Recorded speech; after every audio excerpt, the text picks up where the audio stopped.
Ah, Vamos lá, gente? Como que vocês estão? Vocês Com estão bem? sono, com sono. Com sono, Léo? cansado. Mas bem, graças a Deus. É? A família, tá todo mundo bem? Não tem ninguém no grupo de risco? Quer dizer, não tem ninguém suspeito, nada. Grupo de risco nós estamos todos, né? Suspeito ainda não, mas o grupo de risco aqui em casa é de 4 pessoas que moram aqui, só eu não tô no grupo de risco, então, né? Seu pai, ainda bem que ele pegou uma fase que o diabetes dele tá bem equilibrado, né, Léo? Sim, mas ele é diabético, hipertenso, minha mãe é hipertensa, minha avó é hipertensa e tem 75 anos, então tá todo mundo bem na fase de risco, faixa de É risco. verdade. Vamos lá, então. Aquele dia nós vimos, né, o mecanismo imunogenético da artrite reumatoide ou não?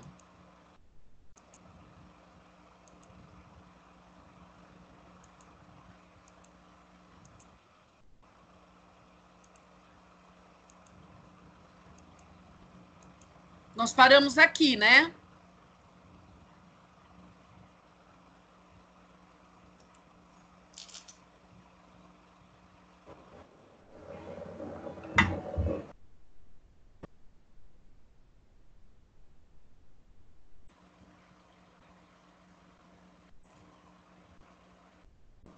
Oi. Oi, Pro. Boa noite. Oi, Alana. Boa noite. Oi, Ju, tudo bem? Bom, Pro? Graças a Deus, e você? Bem, enjoada de ficar em casa. Pois é, né? Menina, que coisa. O que a gente às vezes mais quer é ficar um pouco em casa, mas não desse jeito, né? Não precisa tanto. Sem exagero, né, Gil? Pois é. Nós paramos aqui da última vez? A professora falou sobre a formação do pânus. Ah, Quer ver? Deixa eu ligar a câmera aqui pra você ver. a gente parou aqui, né, nesse mecanismo imunogenético, como é que o pânus ia ser ativado? A professora falou até esse slide aqui, tá vendo? Esse aqui. Tá enxergando? Ah, então mais para frente. A gente tá mais adiantado. Deixa eu ver. Então aqui nós já falamos. Já.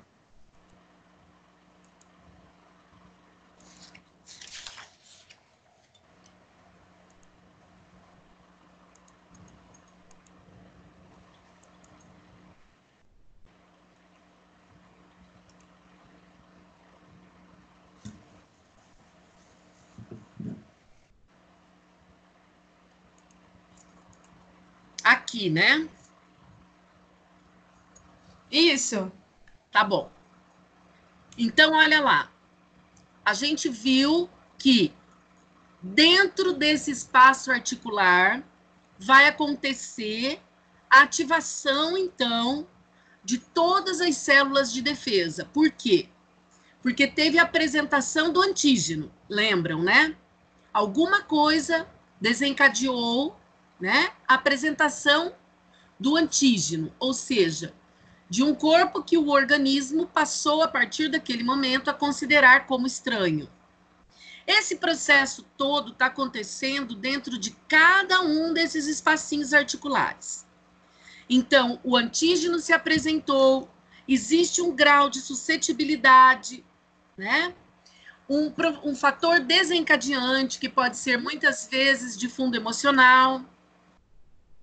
E aí aconteceu a ativação dos macrófagos, do fator de necrose tumoral, dos osteoclastos, e aí a gente vai ter, então, o quê?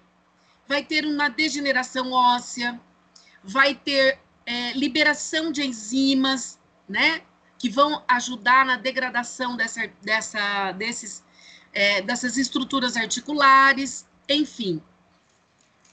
Todas as vezes que acontecer isso daqui, ou seja, houver a apresentação do antígeno, essa pessoa entra numa fase de surto da doença. Ela está num processo inflamatório agudo, muita dor, produção de líquido sinovial, edema, vermelhidão, calor, todos os processos, todos os sinais de processo inflamatório. E muita dor. Muita dor. Então, o que o médico vai fazer? É isso do fórum de hoje. Então, vamos puxar as questões lá do fórum. O que eu coloquei para vocês no fórum? Coloquei sobre o tratamento farmacológico e não farmacológico. O farmacológico, então, entra com substâncias, drogas, que vão imunodeprimir o paciente, o portador. Por quê? Ele não conhece o antígeno, então ele retira os anticorpos, imunodeprime o paciente, porque enquanto tiver o antígeno, vai ter produção de anticorpo, formando um imunocomplexo. A partir do momento que forma um imunocomplexo, a gente caracteriza o processo inflamatório. Tendo o processo inflamatório, vai ter desgaste articular, degeneração articular e principalmente a formação do pânus. Porque essa hiperplasia, né, e hipertrofia vai acontecer todas as vezes que houver um processo inflamatório, certo? Então, o que a gente quer? A gente quer que o paciente fique sempre em remissão. Porque quando ele tem remissão...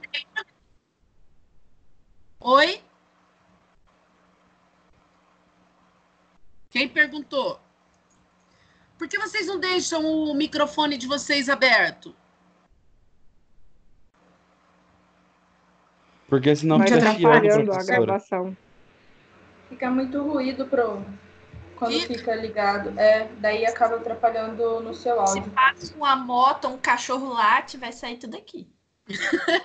Não Aí faz ninguém consegue escutar, prof. Mas nós estamos aqui, profs. Ah, você também? Eu senti sua falta na aula passada.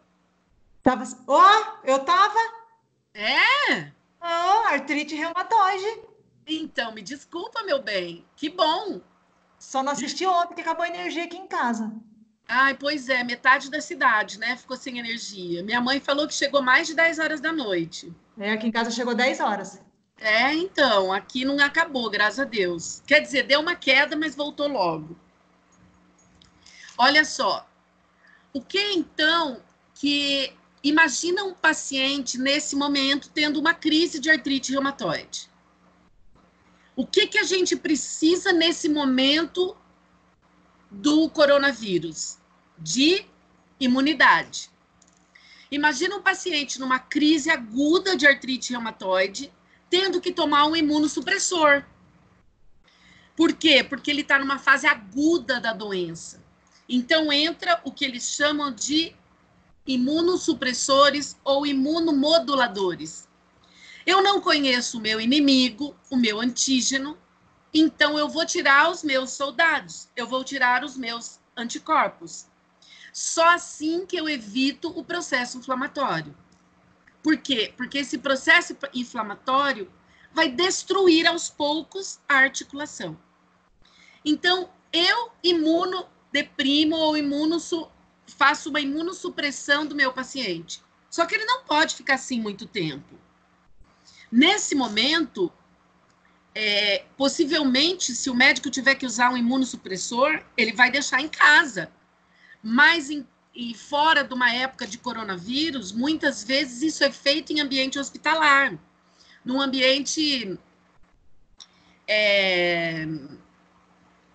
afastado, né? Ele fica como se fosse uma quarentena. Por quê? Porque ele está imunodeprimido, fica sujeito a muitas infecções secundárias. Mas é a única maneira de controlar a doença, muitas vezes por causa da dor.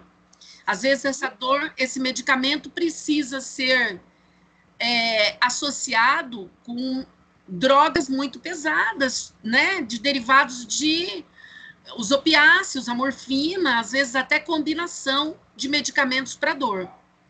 Então, esse paciente, quanto mais ele apresenta surtos da doença, mais ele degenera suas articulações, mais acontece a formação do pânus, mais esse pânus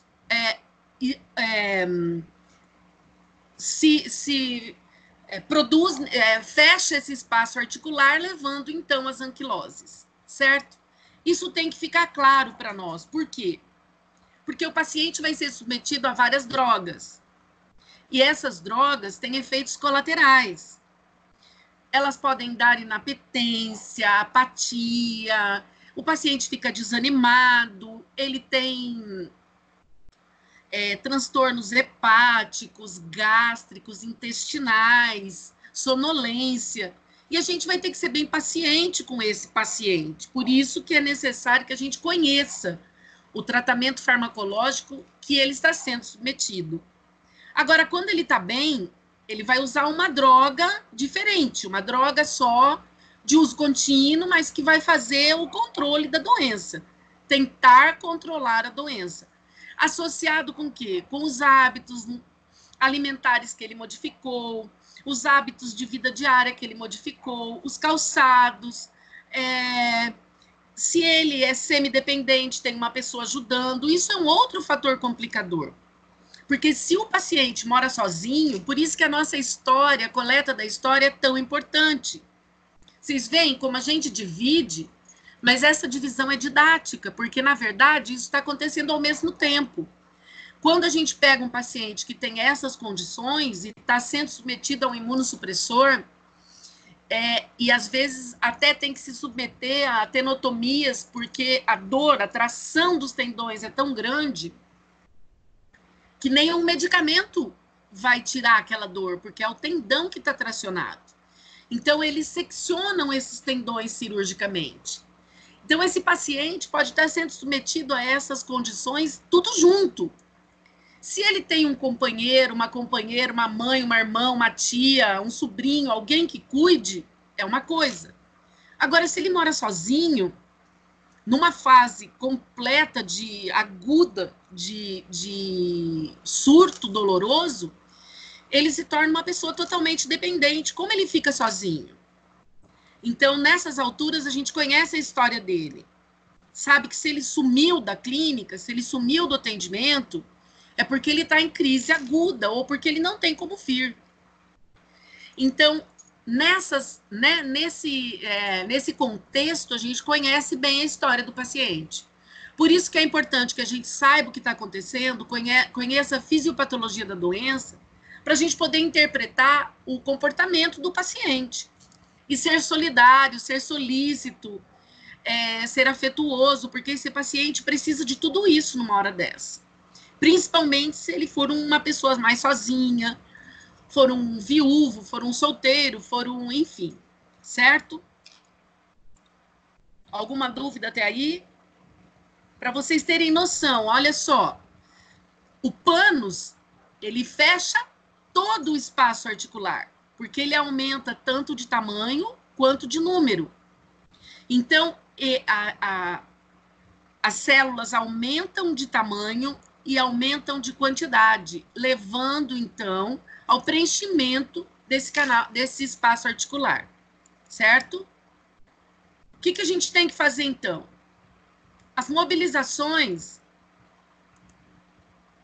o que nós vamos ter, então? Nós vamos ter a membrana sinovial que volta ao normal? Não é que volta ao normal, mas ela vai ser prejudicada muito menos se não houver um processo inflamatório longo. Se ele for de curta duração, já for controlado, as perdas em termos de membrana sinovial não serão muitas, né? Os danos, então, vão acontecer de maneira permanente e vão restringir o movimento se esses surtos forem frequentes, longos, e a doença se mantiver ativa por muito tempo. A osteoartrose secundária, lembra que a gente viu a osteoartrose primária lá na aula? Aquela osteoartrose tinha uma causa não identificada, né? Agora, essa osteoartrose que vai acontecer aqui, ela tem uma causa. A causa são as enzimas que são liberadas pelo processo inflamatório, que vão acelerar o quê? A degeneração da articulação. Se a gente for ver em termos de raio-x, nós vamos ver todas as mesmas características lá da osteoartrose. A diminuição do espaço articular, a esclerose subcondral, a eburnificação óssea, quer dizer, os sinais radiológicos vão ser apresentados do mesmo jeito. Mas ela é, então, secundária à artrite reumatoide. Ela tem um fator etiológico. O fator etiológico é o quê? É o processo inflamatório, certo? Com certeza, atrofia muscular e perda da mobilidade, porque esse paciente assume posturas antálgicas, reduz a sua mobilidade, portanto, esse repouso tem que ser muito bem monitorado, certo? A frouxidão dos ligamentos, assim como a tensão dos tendões, né?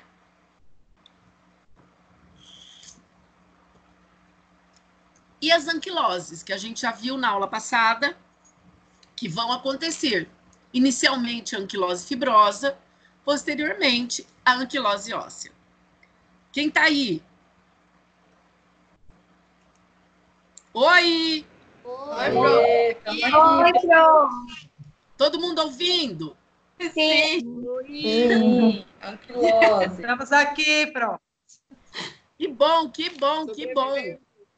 Porque a sensação de estar falando para o computador é muito esquisita, gente. Tá bom, professora, eu vou ligar a minha câmera para você não ficar sozinha. Ai, que bom! Quem? A Gil tá ligando? Você só vai ver minha cabeça, que eu tô anotando aqui. Não faz mal, olha que delícia. Agora eu sei que eu tô falando para alguém. Ô, Léo, você só fez propaganda, né? Nem câmera você tem. Você falou que ia ficar aí na maior, todo... E aí nem câmera tem. Tirola! Eu estou escondido aqui. Eu tô achando que essa história de você sei não de ter nada. câmera é, sabe? E eu não tenho, não, é verdade. Eu tô pelo computador. Eu Você não tá comprei. bugando a gente. Ai, eu não sei de nada, eu não assumo esse BO aí, não. Mas a gente não te vê também, a gente só vê o slide. Você não tá me vendo? Eu tô vendo Não, a professora a imagem. Ah, eu consigo ver ela no cantinho da tela. Eu só vi No o slide. cantinho da tela, abre a sua Aumenta a câmera. tela. Ativa a câmera, a minha. Peraí, Pro. Não sei como é que faz isso, não. Aí acho que tá escrito ativar câmera para todos, uma coisa assim. Não, bom, tá, enfim, Pro, pode continuar, porque eu não tô te vendo, não, mas tudo bem. Você tá me ouvindo, né? Tô te ouvindo, já tá bom. Então, aqui nesse slide, num desenho bem tranquilo para entender, a gente vê uma articulação saudável, um início do processo inflamatório, lembrando que isso vai acontecer em cada um dos espaços articulares acometidos pela artrite reumatoide, certo? A formação do pânus, já na figura 2, a anquilose fibrosa na figura 3. Na anquilose fibrosa, a gente ainda consegue passivamente fazer redução lenta, com critério, porque se você tentar ganhar amplitude de movimento de uma vez só, você vai lesar essas estruturas e vai desencadear um processo inflamatório. Tudo que a gente não quer para esse paciente. Então, aqui, na anquilose fibrosa, você ainda consegue mobilizar passivamente. Você pode orientar o paciente a se automobilizar e depois colocar uma órtese, né, alguma coisa em posição funcional para que isso não entre em deformidade. Porque a partir do momento que houver anquilose óssea, aí é uma estrutura óssea total, a gente não consegue mais reduzir.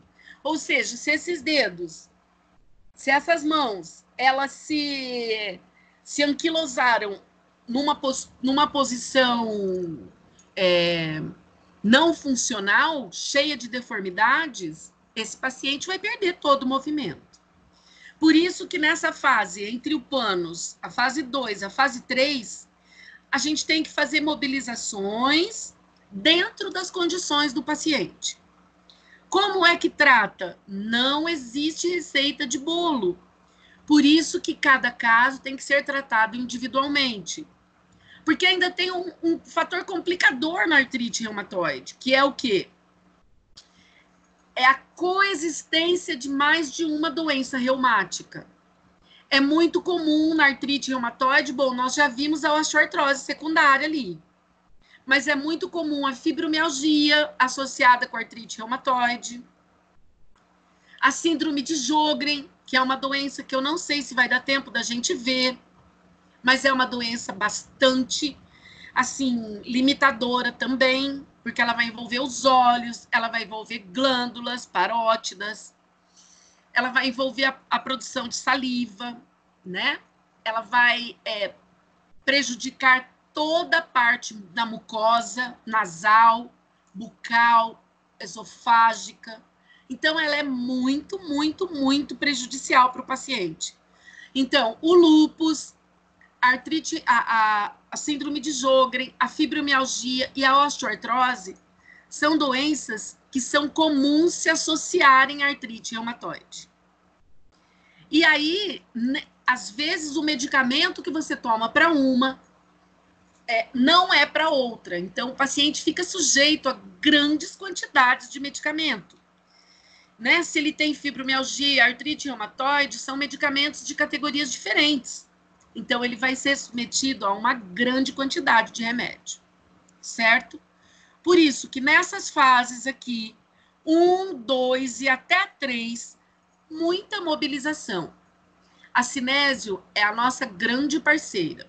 Podem ser utilizadas todas as técnicas, desde que ela seja aceita pelo paciente, que o paciente tenha condições de fazer aquilo que você está propondo.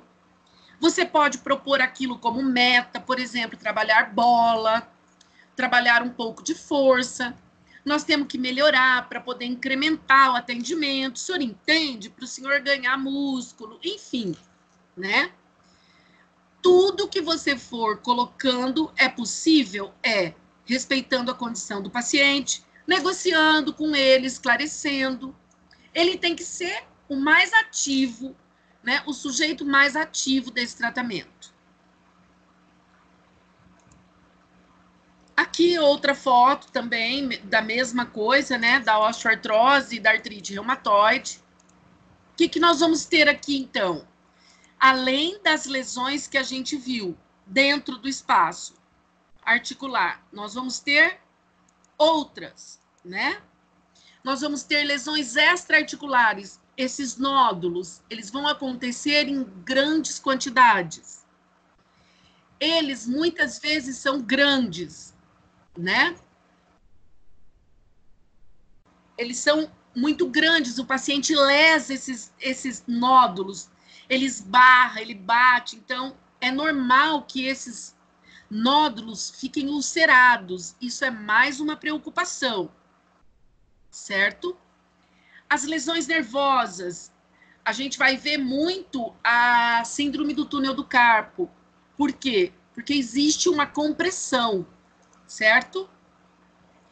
Lesões musculares, como atrofias, enfim, miopatias, e lesões de tendões, como espessamento dos tendões, né, fibrose, resultando, então, em deformidades, certo?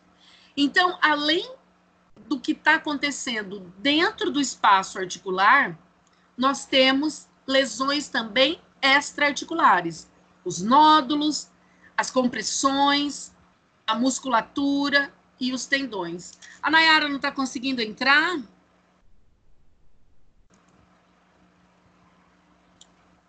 Não vi aqui não, Pro, mas acho que...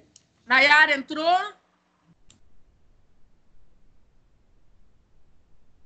Oi, Nayara. Aqui tá parecendo que ela tá online. Então, ela tá tentando entrar. Vai ver... Ou então o microfone dela deu problema. Nayara, entrou? Pro, Conseguiu entrar, Nayara? aparentemente sim. Ah, eu ajudei, eu ia admitir você aqui no grupo, porque eu vi que você estava tentando. Sim, é porque caiu a internet, eu tive que acessar de novo. Ah, então, daí você não estava conseguindo entrar. Beleza, graças a Deus deu certo. Vamos lá. Beleza. O que nós temos aqui, então? Olha só. Ainda dentro, lembra que vocês devem ter lido o que eu escrevi no fórum passado. Quando eu pedi sobre alterações sistêmicas, comprometimento sistêmico, teve gente que colocou tendinite, colocou, mas não somente, certo? Aqui nós temos o processo inflamatório acontecendo na parede do vaso. Todo mundo lembra que o vaso tem 3 camadas, certo? A interna, a média e a externa. A íntima, a média e a adventícia, certo? A primeira, tecido endotelial. A segunda, tecido elástico, musculatura lisa. E a terceira, tecido conjuntivo. Digamos que isso seja uma mangueira que você está lavando o carro, certo? Você tem água, uma boa pressão de água, você tem água potável, você tem fartura de água. Mas a sua mangueira tá péssima. Tá furada, tá cortada, quer dizer, impede você de lavar seu carro porque a mangueira está em péssimo estado. Aqui, nós vamos ter o quê? Lesão da parede do vaso. Esse processo inflamatório que aconteceu dentro do espaço articular pode acontecer em vasos. Se eles acometerem vasos, como aqui aparece na foto, né, uma vasculite reumática, é porque ela afetou os vasos dessa região, desse segmento, dificultando, então, né, o aporte sanguíneo, ou seja, a mangueira, o vaso sanguíneo estava danificado e não conduziu, então, a quantidade necessária de sangue para que houvesse a troca gasosa e a nutrição desses tecidos. Porque o processo inflamatório que a gente viu que aconteceu dentro do espaço articular também pode acontecer nos vasos dos segmentos, como aqui, de membros inferiores, de pulmão, de coração, de intestino, dando, então, uma conotação de gravidade na doença, certo? Então, a pessoa pode nem ter um grau de comprometimento articular muito grande, mas ela tem uma arterite de pulmão, ela tem uma arterite de gastrointestinal, ou seja, a qualquer momento, ela tem um surto, né, agudo da doença. Esse processo inflamatório antígeno-anticorpo vai acontecer lá na mangueira, lá na parede do vaso, alterando a nutrição desse tecido, desse órgão, desse coração, desse pulmão, desse intestino, levando a fatores sistêmicos muito sérios, severos, de alto grau de mortalidade, certo?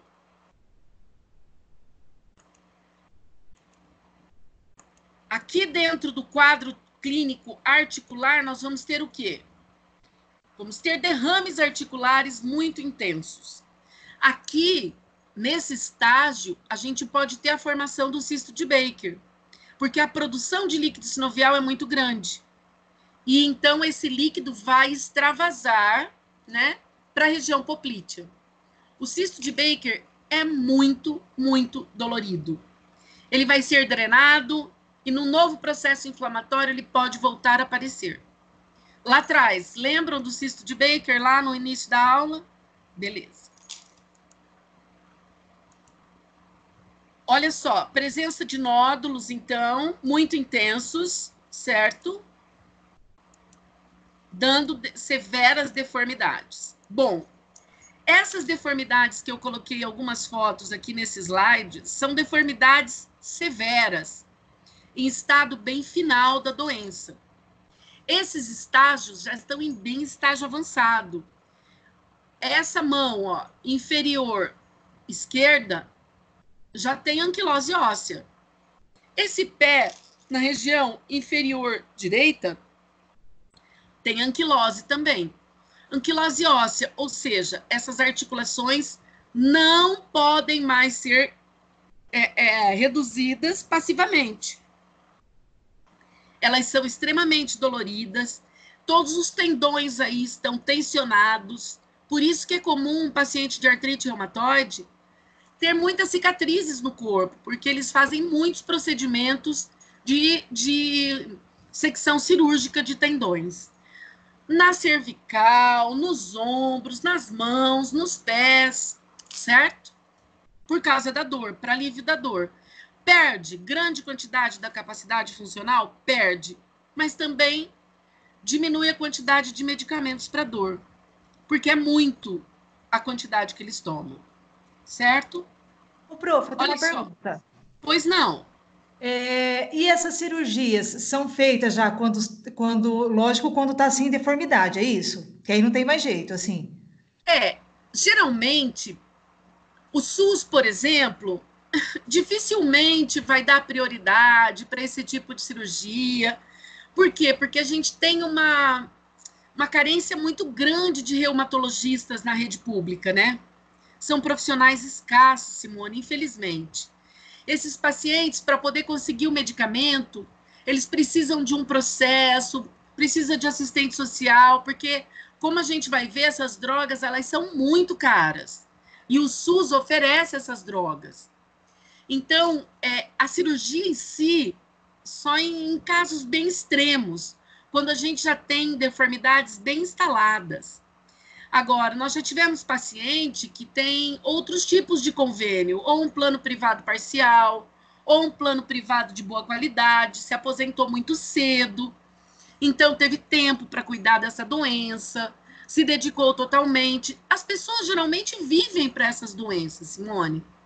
Então, essa paciente especificamente que eu estou falando, ela se aposentou por invalidez, né?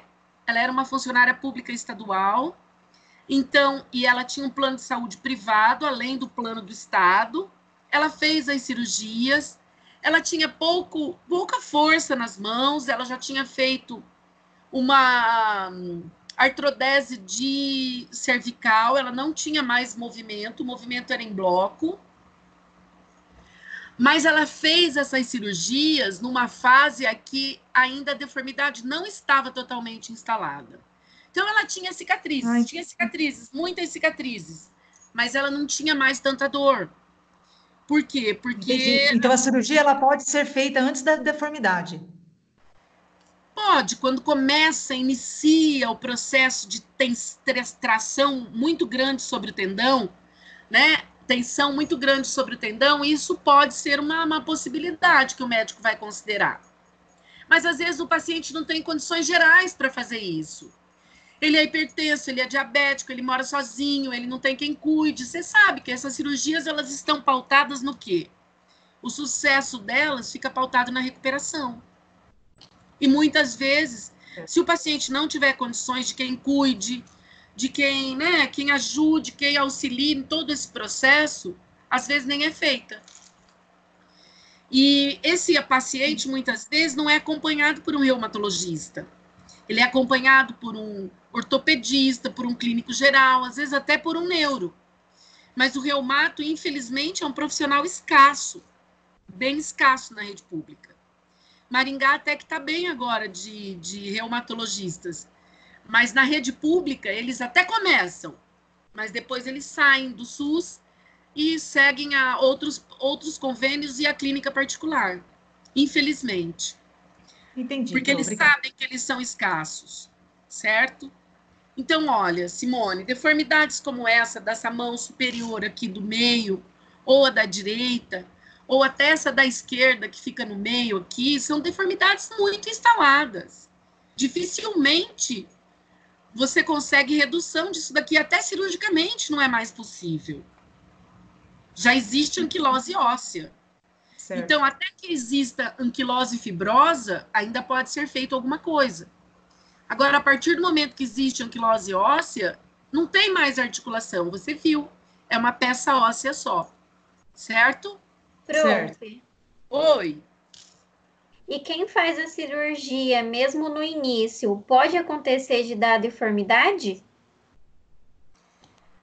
Olha, pode sim, mas a cirurgia não é feita para evitar a deformidade. A cirurgia é feita para liberar o tendão, entendeu? Porque essa tração do tendão é muito dolorida. O paciente precisa tomar altas doses de medicamento para dor. Então, eles liberam esses tendões através da cirurgia, eles seccionam os tendões. Então, claro, liberando os tendões, a mão já não vai ficar, ela vai abrir. Só que a pessoa também não tem força. Ela não vai ser capaz de rosca, nem de segurar, tudo ela vai ter que fazer com as duas mãos. É um paciente que precisa de ajuda, com certeza. Nessa fase, ele já está de semidependente para dependente, certo? É isso. Certo, obrigada. A gente vai perguntando, é muito bom. Professora, para mim diferenciar a anquilose fibrosa da óssea, eu faço mobilização ou só por exame de imagem? Não, quando você vai ver que não adianta você mexer aquele dedo. Ele tá instalado, não adianta. Ele é igual um bambu. Ele não tem movimento. Você, igual uma vara de pescar, você vê ali, né, a emendinha da vara de pescar, você vê a articulação, mas você sabe que aquilo ali é uma peça óssea só. Agora, se você ainda consegue uma mobilizaçãozinha, ótimo. Você vai partir daquilo para ganhar mais ainda. Evitar a fibrose. Quer dizer, minimizar a fibrose, né? Evitar a gente não vai conseguir.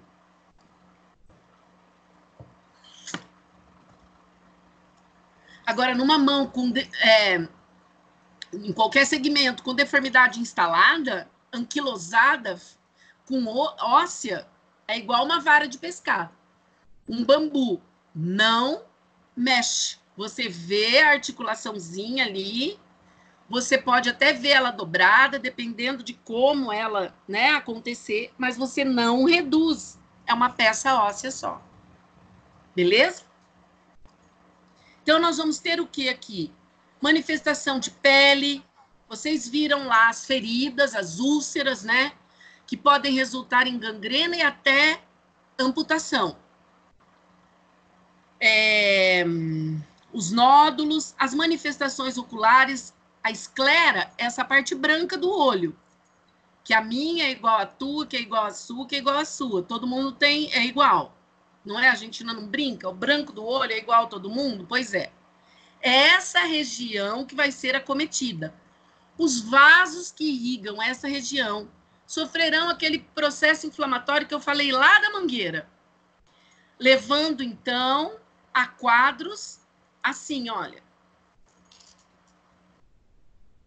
Com esse processo inflamatório, né, na esclera do olho. Esses vasos aqui, todos estão sofrendo processo inflamatório, a parede desses vasos, certo?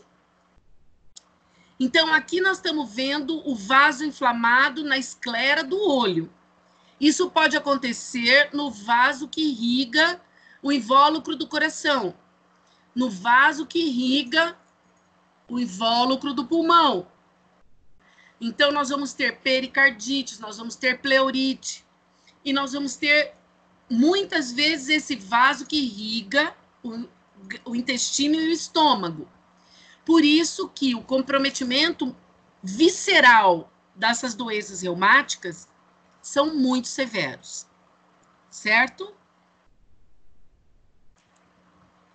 Aqui nós estamos vendo, ó, que essa vasculite reumática é aquele mesmo pé de lá. Esse daqui, olha, o pé esquerdo tem úlceras, tanto que está enfaixado. Olha lá o dedo. Agora, olha o hálux do pé direito. Já está necrosado. Então, esse é um segmento que vai ser amputado. Aqui tem uma gangrena. Em decorrência do quê? Da má nutrição dessa estrutura. Por quê? Porque a parede do vaso está inflamada. Certo?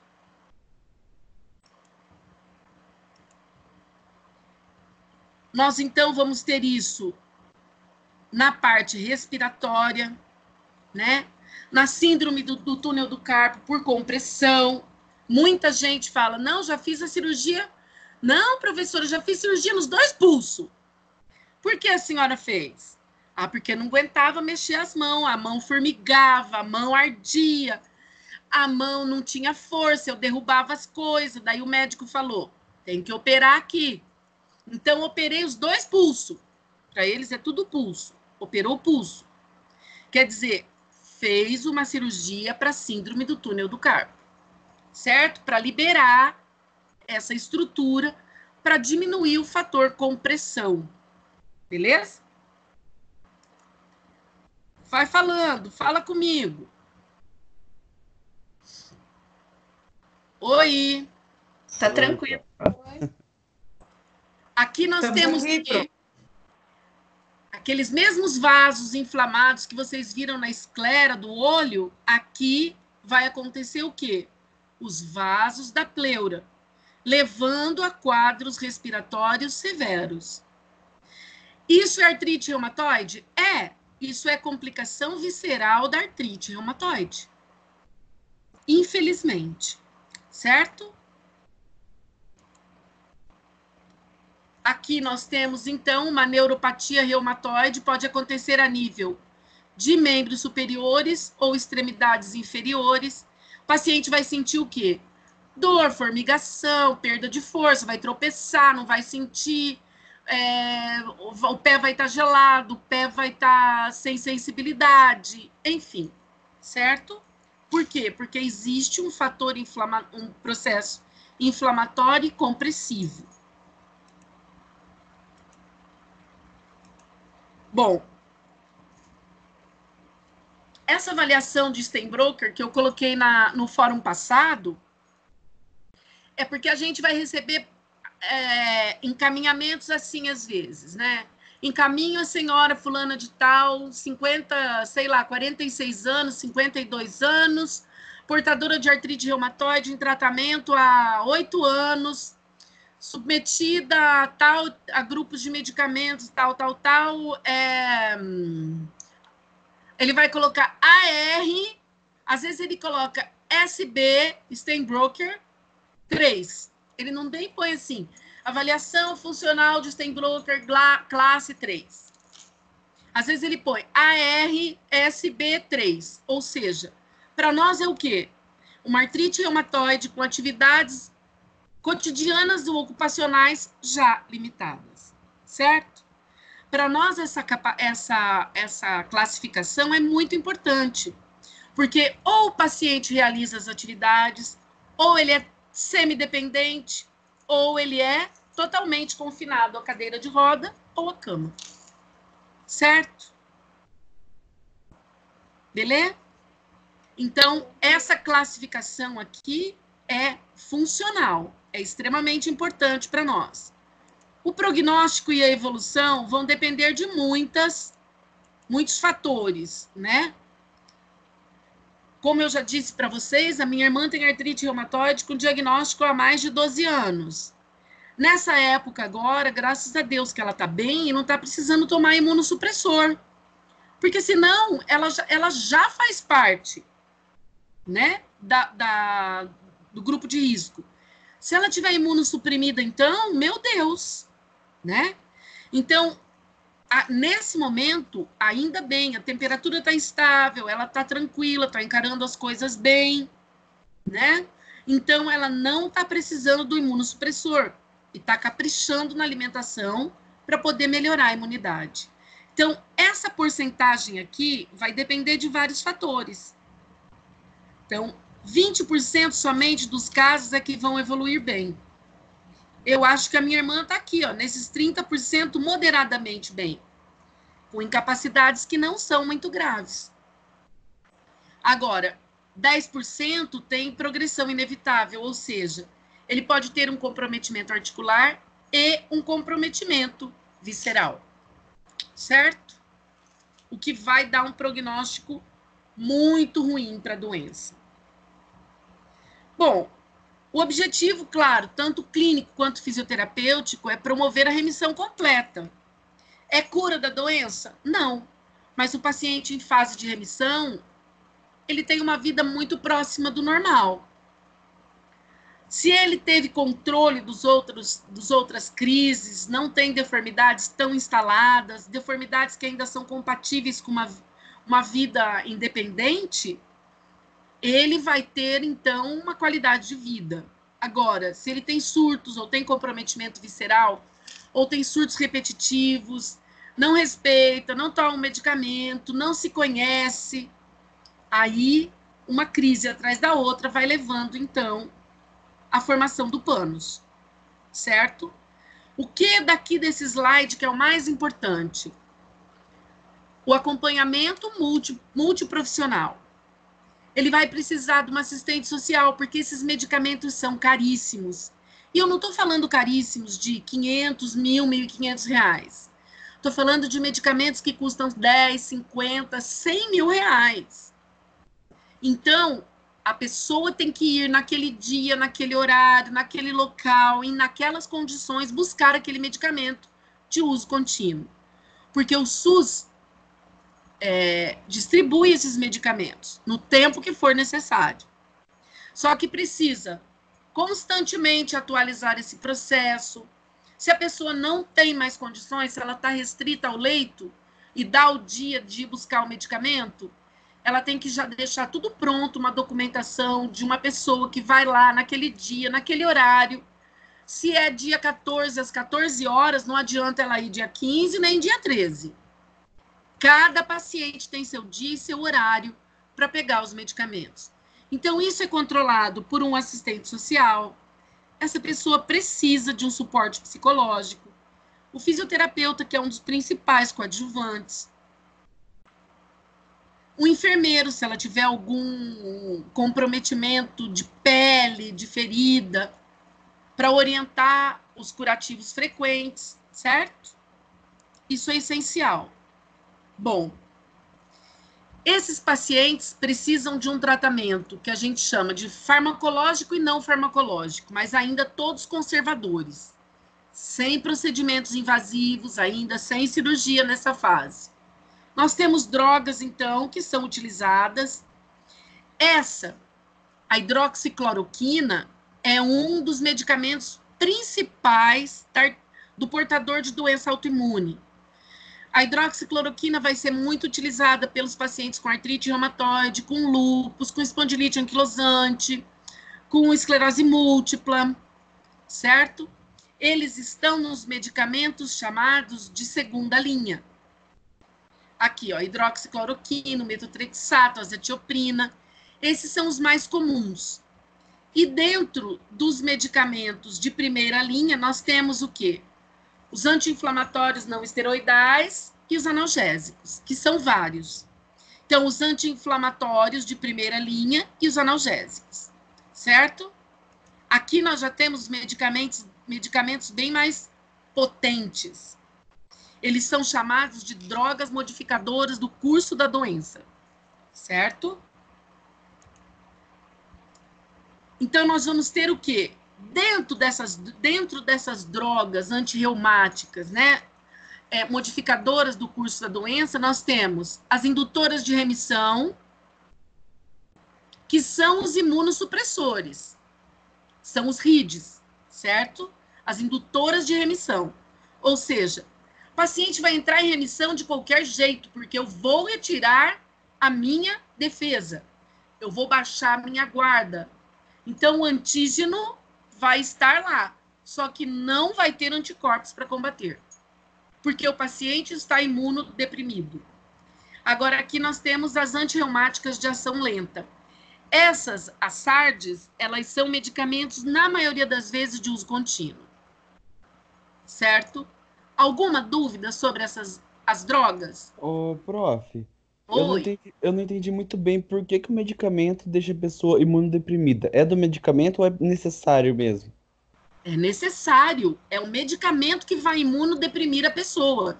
Eles são esse daqui, ó, as indutoras de remissão. O medicamento vai diminuir a sua imunidade para que você não lute contra o antígeno. Do tipo, eu não conheço o meu inimigo, então eu tiro o meu batalhão da linha de frente. Porque eu não conheço. Então, eu sei o que eu tenho de soldados, mas eu não sei quantos soldados existem no inimigo. Então, eu não conheço meu antígeno, Léo, é uma doença autoimune. Então, eu baixo a minha imunidade para suprimir o processo inflamatório. Essa imunossupressão é realizada por medicamento. Só que eles não podem... É uma categoria de medicamentos que não pode ser utilizada por muito tempo. Porque você imagina o paciente fica completamente imunodeprimido.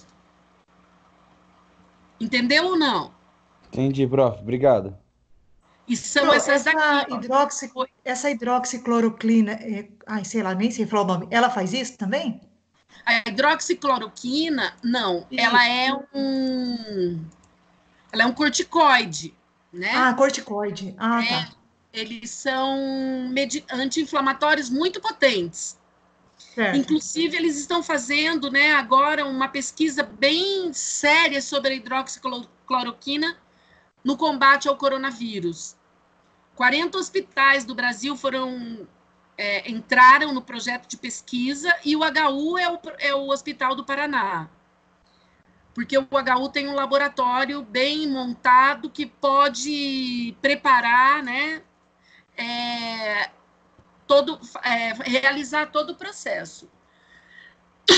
Então, o único hospital do Paraná que entrou no projeto, junto com Albert Einstein, com Sara Kubitschek, com um monte de outros hospitais que estão fazendo pesquisas, o HU de Maringá é a nossa referência no Paraná.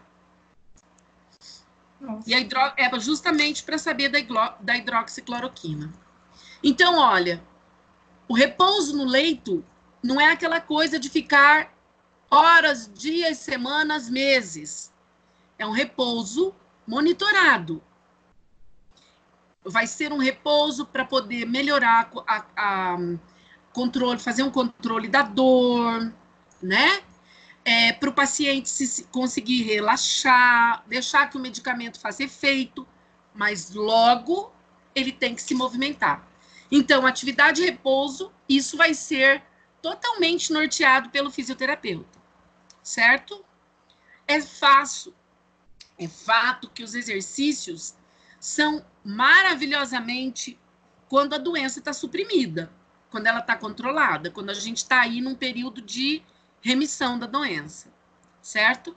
Agora, quando esses exercícios vão ser feitos em fase aguda, aí cada paciente vai reagir de uma maneira. Alguns vão ter um limite maior, outros menor para dor, outros não vão querer fazer, outros topam fazer. Cada paciente, aí que está o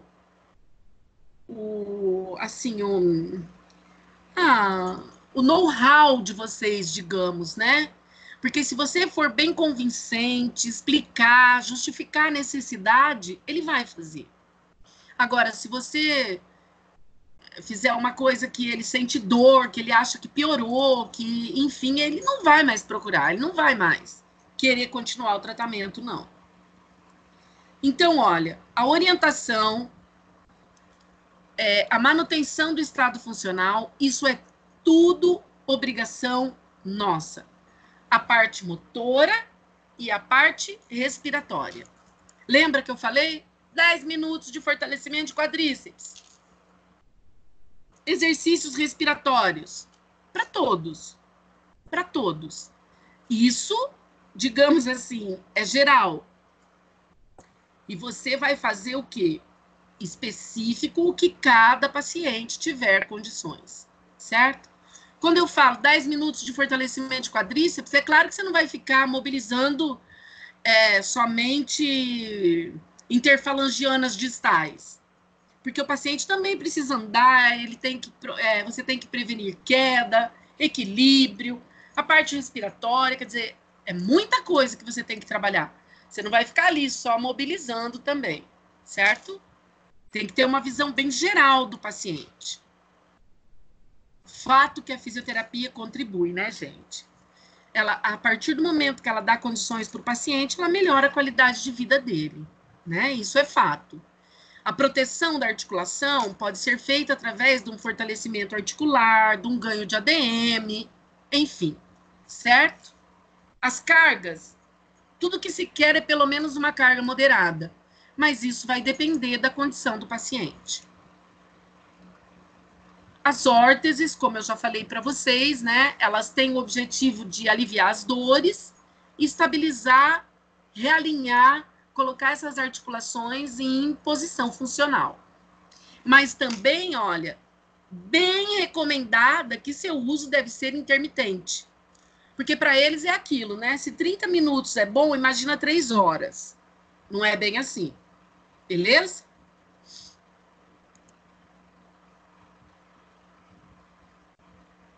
É isso, gente. O repouso sempre em posição funcional.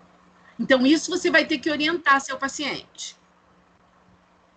Thaís entrou agora ou caiu?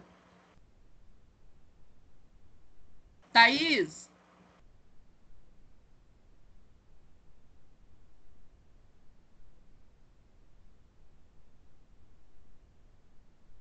Oi, quem tá aí?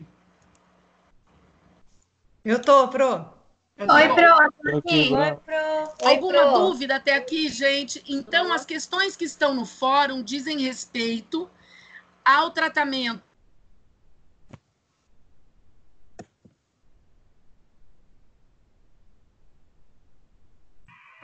Prof, seu áudio cortou, não sei se é só aqui.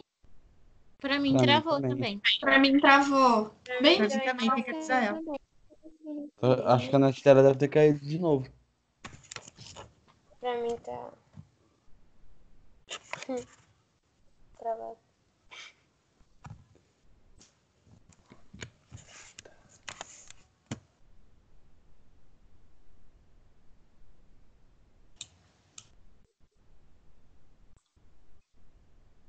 É, caiu mesmo.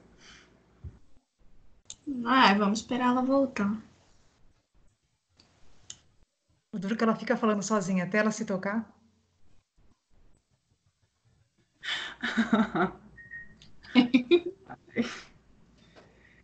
Rindo de nervoso.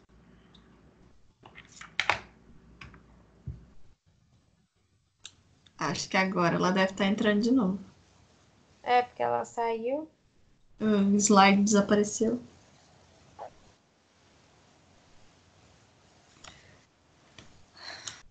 Hora de mimir. Que dormiu o quê, menina? Tem que fazer os fóruns ainda. Haha, boa sorte pra você. Eu vou dormir. Eu vou fazer meu fórum, porque amanhã eu não vou ter coragem de fazer isso. Você vive cozido, né, Leonardo? É assim mesmo. Ah, quem fala? Você tá com anemia, preguiça. Que anemia, eu tô com preguiça. Isso é saudades de um churrasco apenas. Churrasco bom, uma cervejinha já, saudades. Mas, filho, só fazer em casa, é. Ah, mas aí não tem graça também. Ai, ai. Faça com você mesmo. Eu acho que a professora não vai voltar, não, hein? É férias, rapaziada, vambora. Deus te ouça que não volte o ano inteiro, né? Oh, glória a Deus. Credo, gente. Que horror. Gente, vocês são muito mal, que isso. Tem alguém ficando. Nayara, você tá aí, Nayara? Tá gravando, tá? Tá. Oi, eu estou aqui. Pessoal, Oi, Pro. Opa! Oi, Pro, caiu. Você Ainda tava falando das IP. ah, Você tava falando das questões. Isso, então, as questões que eu coloquei no fórum dizem respeito ao tratamento farmacológico e não farmacológico. Então, eu quero que vocês expliquem sobre as doenças, sobre as drogas modificadoras do curso da doença e essa atuação da fisioterapia. Mas eu não quero que vocês falem alongamento, fortalecimento, eu quero que vocês deem uma ênfase bem generalizada sobre toda a abordagem da fisioterapia, tá bom? É porque a professora tá pedindo aqui sobre atuação multiprofissional e fisioterapêutica junto ao doente. Isso.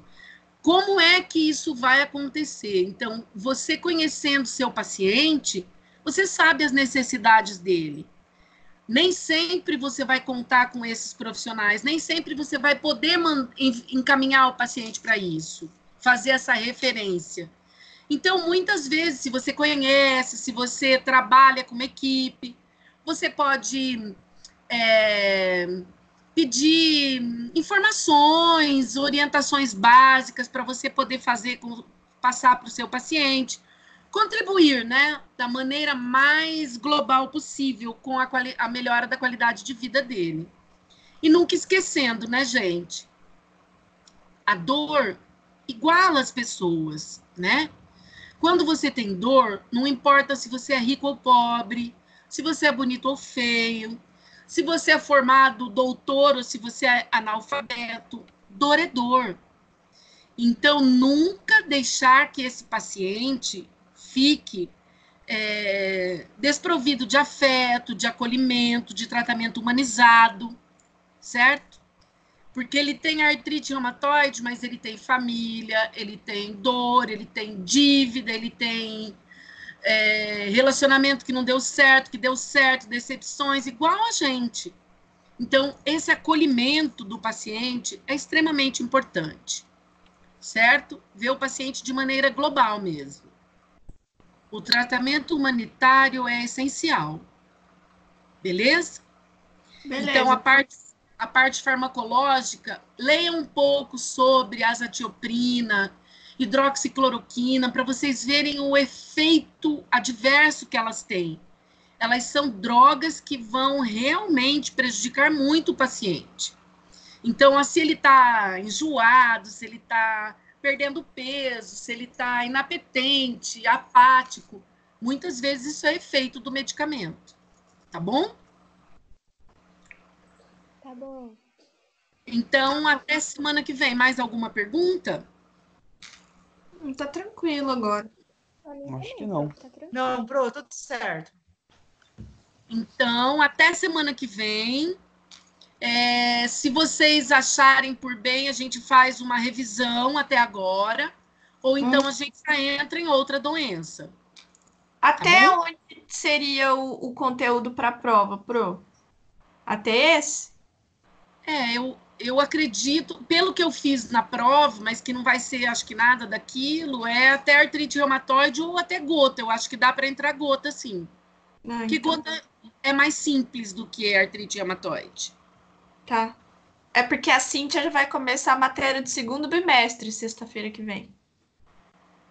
Vamos ver, então. Talvez a gente comece também. Ou vamos ver se dá para pôr gota ainda no primeiro. Eu acho que dá. Ah, então beleza. Tá bom? Tá bom, Pro. Então, até semana que vem. Feliz Páscoa. Boa noite. Feliz Páscoa, prof. Cadê a cachorrinha para se despedir de nós? Tá, professora. Ah, você quer ver? Cadê a cachorrinha para se despedir? É ele, hein, Léo? Não é ela, não. Meu Deus. Isso, Léo. Vai distraído. Olha, o Léo falou, cadê ela? Eu não sou ela, Léo, eu sou ele. Eu tava nanando, tô bobinho de sono. Olha. Agora sim. Que bonitinho. Que bonitinho. Cadê o coraçãozinho dele tá disparado, ele não tá entendendo nada, ele tava dormindo. Tadinho, Tadinho, ele professora, não tá acorda vendo aí. a nossa cara. Meu amor. Sorte dele, ver nossa cara, ele assusta, Ju. Gil. Tadinha. Ela não tá aparecendo, tadinha. Olha lá. Como que é o nome dele, Pro? Faz tchau. Tchau, tchauzinho. Tchau. Ah, ela é muito. É ele ou ela? Ele. É o Tadeuzinho. Ih, eu errei, eu falei ela, errei. Saudade, Pro. Tchau, meus amores. Tchau, Até meu, Pro. Tchau.